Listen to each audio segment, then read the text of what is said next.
ওম নমো ভগবতে বাসুদেবায়। জয় শ্রীকৃষ্ণ। রাধে রাধে।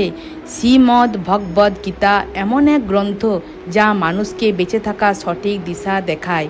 ভগবদ গীতা আমাদের ধর্ম, কর্ম ও প্রেমের পাঠ শেখায়।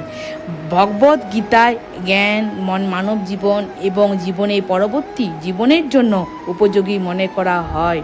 এটা হলো সম্পূর্ণরূপে জীবন দর্শন।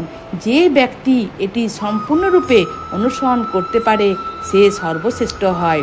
ভগবদ্গীতায় মোট 18টি অধ্যায় এবং 700টি শ্লোক রয়েছে। তাই আজকে ভগবদ্গীতার প্রথম অধ্যায়ের প্রথম শ্লোকটি পড়ে শোনাবো। আমার সাথে আপনারা যদি 700টি শ্লোক অর্থাৎ অন্তিম অধ্যায়ে অবধি অনুসরণ করতে পারেন তাহলে আপনি প্রকৃত অর্থে পুণ্য লাভ করবেন। ওম শ্রী পরমাত্মনে নমঃ।